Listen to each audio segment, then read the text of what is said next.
Even though we have a challenge with the border, that does not deny Somalia the opportunity to trade if the borders were not with the challenges that we have. You know, for example, we have some missionaries from one of our countries that also were captured right here in Kenya and taken across.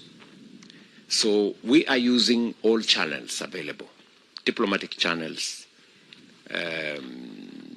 intelligence channels, and all other channels to make sure that we secure the release of these citizens. And a set of questions here. Question number one, and question left hanging by my colleague and Situti about the Kenya-Somali border. And Somalia is now a member of East Africa Community. Does that mean Somalia does not benefit from the East Africa Free Trade Agreement? And if it does not, it's going to be disadvantage to people in northern Kenya which share a border with Somalia. So what are your agendas in line with that free trade agreement with Somalia? And then my second question, there's a construction of a border wall between Kenya and Somalia. What happened to that border wall? The status of that border wall. And then question still related to issues of security. One of your officers, a KDF Sergeant Abdullah Isa Ibrahim, is among officers who were kidnapped while serving the country in Somalia. What is the government doing to secure the release of that officer and other officers who are still in the hands of the terrorist group in Somalia? And my final question, Mheshimiwa, I'm very sorry. And we have a ghost High Court building here in Wajir, a 900 million worth of a project funded by World Bank. It's lying idle. It has become a white elephant project in town.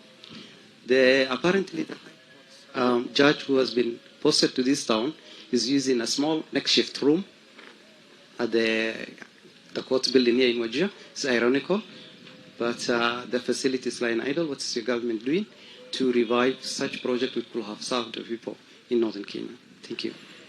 Thank you very much.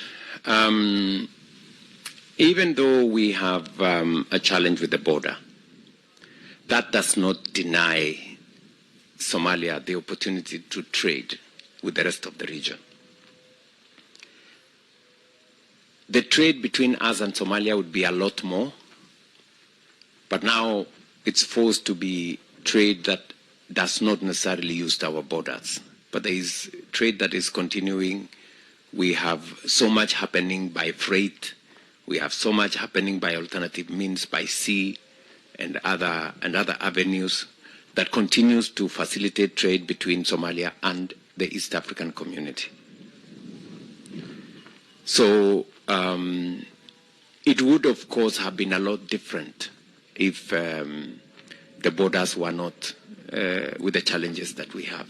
But that is something that we will continue to assess, and hopefully, once we sort out the political challenges in Somalia.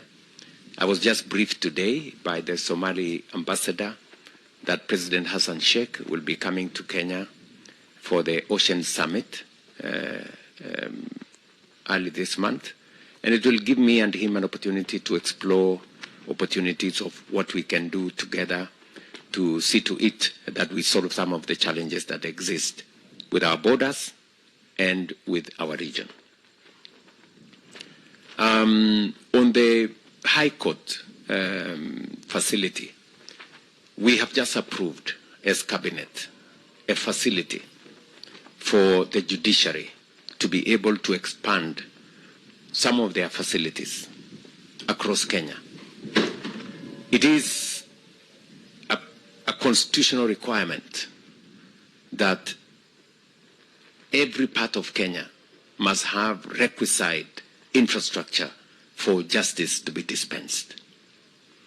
And we have approved as Cabinet and as government a facility for us to work with development partners to expand the footprint. I am very confident that one of the facilities that will benefit from this new funding that we have signed into will be Wajir, and hopefully we can now deploy the full scale of a high court here and make that facility operational. You asked me about construction of the border wall. That is a facility that was undertaken by government. It got to a point and priorities became different, and I think there was new thinking that maybe we can better protect this region differently. And we now have a dedicated unit that from the military that is assisting and working in a multi-agency framework to secure that region. As to some of our men, military officers, you know, for example, we have some missionaries from one of our countries that also were captured right here in Kenya and taken across. So we are using all channels available, diplomatic channels, intelligence channels, and all other channels to make sure that we secure the release of these citizens.